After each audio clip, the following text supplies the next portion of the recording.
Tubahaye ikaze cyane kandi reka tubabwire ko ubu tugiye kwiga gusura gahunda nshya y'isezerano rishya. Gusura gahunda nshya y'isezerano rishya. Reka tubasabe n'ubundi mugire mukore subscribe, abatari bakora subscribe mukane subscribe, mukana bakunzogera, noneho bakoze subscribe ni mukore like, mugire comment muduha, muhereza abandi bantu ibiganiro, biraba ari ibintu byiza. Reka tubabwire ko tugiye kuganira ko amagambo yitwa gusura gahunda nshya y'isezerano rishya. Ni muri gahunda ya Bibiliya yacu ijambo ry'umunsi, ariko no cyane Bibiliya n'umurimo w'ubugira neza. Uburyo Kristo yakoreshaga mu murimo, tugiye kureba uburyo Kristo yakoreshaga mu murimo ari bwo gusura gahunda nshya y'isezerano rishya. Kadusenga Imana. Mugabo amahanga tugushimiye yuko duhaye umwanya mwiza wo kuganira ku ijambo ryawe, udufashire kugira ngo dufashe ritugirira akamaro, ribanze rihindure batwebwe, noneho rifasha abatwumva mu izina rya Yesu, amen. Uburyo Kristo yakoreshaga mu murimo dushobora kubwigiraho ibyisho byinshi bifite agaciro.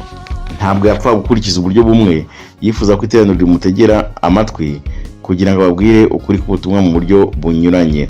Umurimo wa Kristo uhatse iyindi wo gufasha abakene, impezamajyo n'injiji.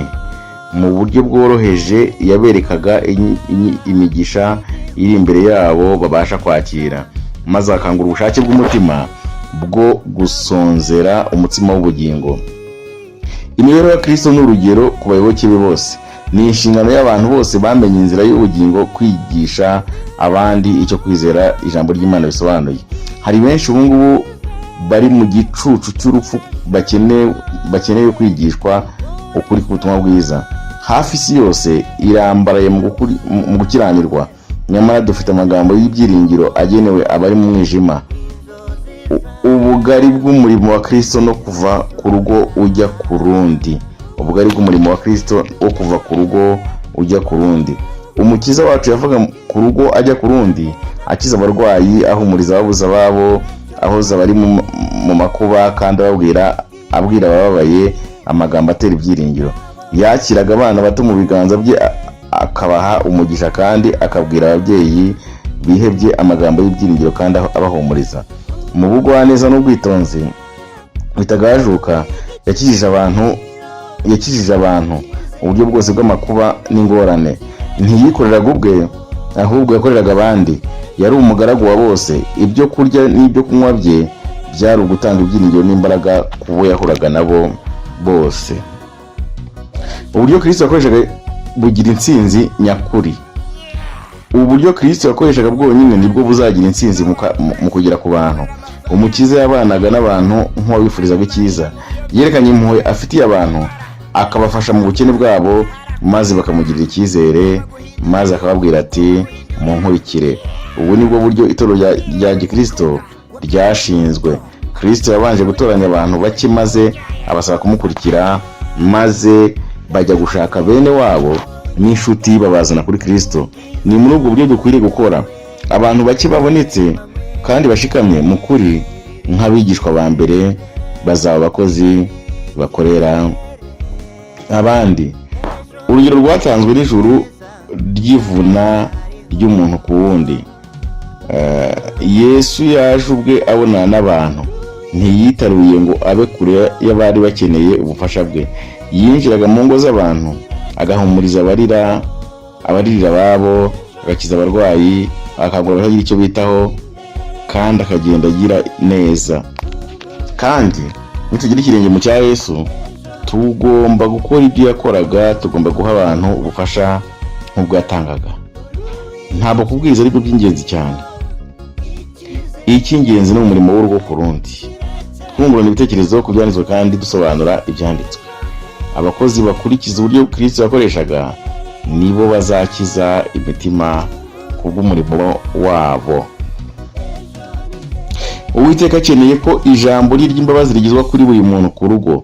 Ibi bikwiriye kugerwaho ku rwego ruhanitse kubw'umurimo w'umuntu ku giti cye. Ubu nibwo buryo Yesu yakoreshaga. Umurimo we wari ugizwe ahanini n'ikiganiro yagiranaga n'umuntu. Yahaga agaciro kugirana ikiganiro n'umuntu umwe binyuze muri uwo muntu umwe ubutumwa bwagezwaga ku bantu ibihumbi. 12 boherejwe mu murimo w'urwo ku rundi. Mu rugendo rwabo rwa mbere abigishwa bagomba kujya aho Yesu yababanjirije kujya, kandi aho yari yaramaze kubona inshuti. Kwitegura urwo rugendo rwabo byagomba guca mu nzira yoroshye. Nta kintu cyagomba kubarangaza ngo kibakure ku mirimo wabo w'ingenzi, cyangwa se ngo kibahanira guhangana maze bituma umurimo wabo udindira. Ntibagomba kwambara imyambaro yo bigisha y'idini, cyangwa bagire ubundi buryo bambara bubatandukanye n'abaciye bugufi. Ntibagombaga kwinjira mu masinagogi ngo bateranye abantu kugira ngo bigire hamwe, ahubwo imbaraga zabo bagomba kuzishyira mu kwigisha abantu bava ku nzu bajya ku yindi. Ntibagomba guta igihe mu kuramukanya kutari ngombwa, cyangwa ngo bave mu nzu bajya ku yindi kugira ngo bakirwe gusa.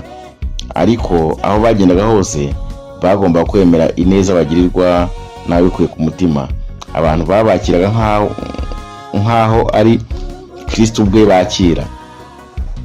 Bagomba kwinjira mu nzu bafite iyi ndamutso nziza ngo amahoro abe muri iyi nzu. Luka 10:5. Urwo rugo rwahabwaga umugisha w'amasengesho yabo, indirimbo zo guhimbaza baharirimbiraga no kwigira hamwe ibyanditswe. Wifuzwa ibihe byose, paje 274. 70 nabo nuko Yesu yahamagaye abigishwa 12, abategeka kugenda 2 ngo bajye mu migi no mu byaro hose.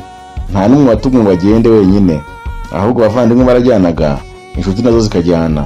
Bityo barafashanyaga kandi bagaterana umwete, bakajya inama kandi bagasengera hamwe, maze imbaraga z'umwe zikunganira intege nke za mugenzi we. Mu buryo bumwe n'ubwo Umukiza yohereje abandi 70, wari umugambi w'Umukiza yuko abo yatumaga ngo bigishe ubutumwa bwiza baterana inkunga muri ubwo buryo. No muri iki gihe cyacu ibwirizwa ryatera imbere cyane. Uru rugero ruramutse rukurikijwe usuzumye byose, paje 273. Pawulo yava ku nzu ajya ku yindi. Pawulo hamwe no gukora umurimo mu ruhame, yava ku rugo ajya ku rundi, abwiriza abantu kwihana imbere y'Imana no kwizera umukiza wacu Yesu Kristo. Yasangaga abantu mu ngo zabo akabingingarira, ababwiye inama zose z'Imana. Mu guteguza yo kuri 24 z'ukwa 4 1888 niho aya magambo yasobanuwe. Ibanga ry'imbaraga n'intsinzi bya Pawulo. Igihe kimwe Pawulo yaravuze ati, ubwanyu muzi ko nabanaga namwe iteka ryose uhereye umunsi natangiriyeho kujya muri Aziya, nkorera umwami nicira bugufi cyane kandi ndira, nterwa ibingerageza n'inama z'Abayuda, kandi muzi ko nta jambo ribafitiye akamaro nikenze kubabwira cyangwa kubigishiriza imbere ya rubanda no mu ngo zanyu rumwe. Ibyakozwe n'intumwa 20:18 kugeza ku 20.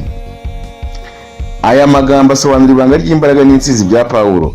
Nta kintu gifite umumaro yikenze kubwira abantu. Yabwirije Kristo mu ruhame, mu masoko n'amasinagogi. Yigishije ava mu rugo ajya ku rundi, agatanga umwanya wo kugirana umushyikirano usanzwe n'abo mu rugo. Yasuraga abarwayi n'abafite agahinda, agakomeza bari mu makuba, kandi akazamura abakandamizwa.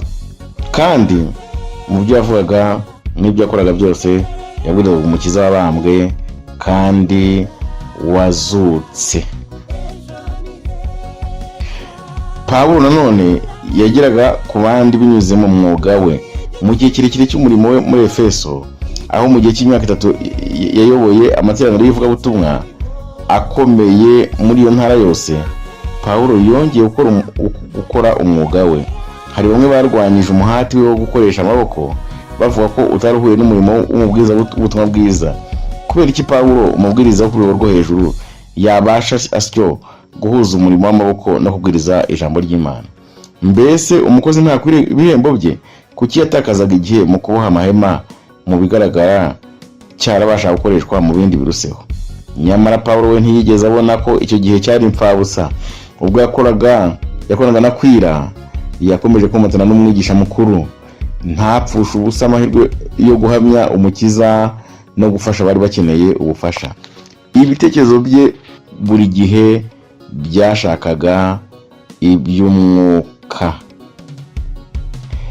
Yahuguye abakozi bagenzi be mu by'umwuka kandi anatanga urugero rwo gukora.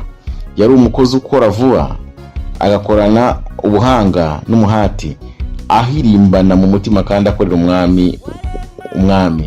Abaroma 12:11. Uko yakoraga umwuga we, intumwa Pawulo yageraga ku ngeri y'abantu atabasha kugeraho mu bundi buryo. Rimwe na rimwe Pawulo yakoraga amanywa n'ijoro atari kugira ngo yifashe gusa, ahubwo ari ukugira ngo afashe bagenzi be bakoranaga. Yagabanaga ibyungukaga na Luka kandi agafasha Timoteyo.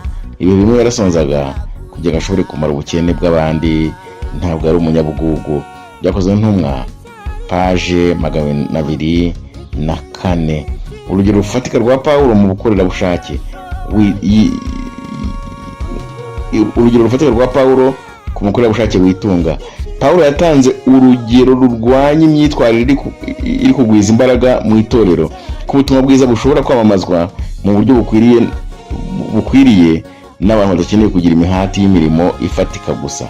Yerekanye mu buryo bw'ibikorwa icyabasha gukorwa n'abakorerabushake ahantu henshi abantu bataramenya ukuri k'ubutumwa bwiza. Uburyo Pawulo yakoragamo bwafashije abanyamuhati benshi kwifuza gukora uko bashoboye kugira ngo bateze imbere umurimo w'Imana, banakora icyafasha mu mihati ya buri munsi. Ibi ni ibintu bikomeye cyane. Niba ukora umurimo w'Imana, uri umubwiriza butumwa, uri umuhanuzi nko nuko benshi buvuga, uri umuririmbyi, ufasha mu bundi buryo, ariko gira n'umwanya wagenewe imirimo isanzwe. Kora imirimo isanzwe n'inaguhuza n'abantu ni ikintu gikomeye cyane. Akwira na Priskila ntibari barahamagariwe gutanga igihe cyabo cyose mu murimo wo kubwiriza ubutumwa bwiza, nyamara aba bakozi bicishije bugufi bakoreshejwe n'Imana ngo bereke Apolo inzira y'ukuri mu buryo bwiza kurutaho. Uwiteka akoresha ibikoresho binyuranye kugira ngo asohoze umugambi we, kandi mu gihe bamwe bafite impano zihariye batoranywa kugira ngo bakoreshe imbaraga zabo zose bakora umurimo wo kwigisha no kubwiriza ubutumwa bwiza, abandi benshi batigeze barambikwaho ibiganza bya kimuntu baratoranywa maze bagahamagarirwa kugira uruhare rukomeye mu murimo wo gukiza abantu. Hariho umurimo munini uri imbere y'umukozi wamamaza ubutumwa bwiza kandi yifasha. Benshi bashobora kunguka imibereho ifite agaciro kanini mu ivugabutumwa mu gihe bakora igihe gito cyo gukoresha amaboko hifashishijwe ubu buryo, kandi abakozi bakomeye bashobora gutezwa imbere kugira ngo bakorere umurimo ukomeye ahantu hakenewe. Ibyakozwe n'intumwa paje 206. Genda mu mwuka wakoreshaga Pawulo, sanga abaturanyi bawe umwe maze ubegere kugeza ubwo imitima yabo igira ubushyuhe butewe n'urukundo rwawe n'ubushake buzira inarijye. Bagirira impuhwe, sengana nabo, shaka uburyo bwo kubakorera ibyiza, kandi uko ushoboye teraniriza bake hamwe kandi ubumburire ijambo ry'Imana imitima yabo yacuze umwijima. Komeza kuba maso nk'uzabazwa ubugingo bw'abantu, kandi ushaka uburyo bwinshi Imana itanga bwo gukorana nayo mu buzabibu rwayo rw'imyitwarire y'abantu. Ntukirengeje kuvugana n'abaturanyi bawe no kubagirira neza uko ushoboye, kugira ngo mu buryo bwose nkize bamwe. Wa mbere w'Abakorinto 9:22. Dukeneye gushaka umwuka wahataga Pawulo kuva ku nzu ajya ku yindi, abinginga, arira no kwigisha, kwihana imbere y'Imana no kwizera Umwami Yesu Kristo. Abo ni byakozwe mu gice 20:11 hamwe n'urwibutso n'integuza yo ku 13 z'ukwa gatatu 1888. Ubona rero J. White wasubiragamo aya magambo ya Pawulo ayasobanura, ayandika hano mu rwibutso n'integuza. Imirimo ya mbere y'itorero ryo mu Isezerano Rishya. Imirimo ya mbere y'itorero ryo mu Isezerano Rishya yagaragaye igihe abizera bashakaga inshuti, abavandimwe nabo baziranye, maze imitima yuzuye urukundo bakababwira inkuru y'icyo Yesu yari cyo kuri bo. Intsinzi ya gahunda y'Isezerano Rishya uko gahunda y'isezerano rishya irushaho gukurikizwa mu murimo w'ivugabutumwa, niko imbaraga zakoreshejwe zizagira intsinzi. Tugomba gukora nk'uko umwigisha wacu Mvajuru yakoraga. Yabibaga imbuto z'ukuri mu bwitonzi, akayihayiho no kwiyanga. Tuzagira gutekereza kwa Kristo nitutagwa isari mu gukora ibyiza. Iyi mibereho yari yo gukomeza kwitangira kw'abandi bagubwa neza. Tugomba gukurikiza urugero rwe. Imana ihabwe icyubahiro. Reka rero nshuti bavandimwe tubasabe, twongere kubinginga mu izina rya Kristo, twongere kubinginga yuko aho muri aho ngaho wegereye, aho ngaho hafi yawe niho hantu hambere gukorera umurimo, gusura abarwayi, kwegera abafite ibibazo, kugaburira abashonji, gufasha abafite ubumuga, mbese gukora uburyo bwose kugira ngo impano ufite abandi badafite hagireho bike bikuvaho, bifashe bitume hagira uraramwenyuye. Nkunda kuvuga ngo ukore ubwo bagahagira umuntu uraramwenyuye ku bwawe. Nimugerageze rero kugira icyo murekura, murwanye umurimo w'ubugugu buri mu bantu, tubutsinde. Kandi reka tubabwire ko uburyo burahari. Dufite imyenda, dufite inkweto, dufite no tutagikoresha. Nkunda kuvuga ngo nanjye n'ahandi gukorera ndimo ndareba imyenda n'inkweto bimwe na bimwe mbona ntagikeneye gukoresha, kandi ndabitanga bikaba ari byiza. Hanyuma ku byo kurya byawe gabanyaho bikeya ushobora guha bagenzi bawe kandi bigafasha. Noneho dufite ubundi buryo bwiza bwo kunganira bagenzi bacu. Dutekereza ko ari byiza ko bagira amatsinda mato y'abantu 10-15, twigisha uburyo bwo kwihangira karimo tubanje guhera ku kwizigama. Kumenyereza umuntu kuba yafata igihumbi cyo kwizigama, igihumbi kimwe mu cyumweru cyangwa se kimwe mu kwezi, agatanga igihumbi nawe ukamwongerera ikindi. Hano hari abantu bafite ubushobozi bwose kuko babasha gutanga 15,000 ku kwezi bafasha bagenzi babo. Nanjye ndimo guha abantu 15,000, buri muri abantu 15, buri umwe igihumbi, nawe akitangira ikindi, ukabamenyereza kuzigama ariko unabigisha. Ugasa n'ubabereye umubyeyi wabo, ukabigisha, ukababa hafi, ukabafasha kugira agashinga gato bakora. Wenda bakora amandazi, wenda bakora capati, bakora utuntu nk'utwo. Bashobora kwikusanyiriza hamwe bagakoresha akazi ko gukoreramo kugira ngo birinde akajagari. Mbese dufite ubwo buryo bwo gutekereza bushobora kunganira abantu batandukanye. Reka rero mbararike inshuti zanjye, abo tuziranye, turaziranye muri benshi hirya no hino mu gihugu. Turaziranye mwebwe ba Kamembe, ubwo ndavuga Rusizi, abantu ba Nyamasheke, abantu aho naho nagiye nkorera, abantu ba Muhanga, abantu ba Huye, inshuti bavandimwe muri aho ngaho i Rubavu, abandi muri aho muri hose. Twafatanya rero muri uwo murimo, kandi reka dusoze nanone dusenga Imana. Tugushimiye umugabo w'amahanga, kandi tugushimiye yuko uduhaye umwanya mwiza, dufashe kugira ngo ibyo tuganiriye aha ngaha bibashe kudufasha kandi ducengere, tugitwaremo nk'uko bikwiriye, mu izina rya Yesu, amena.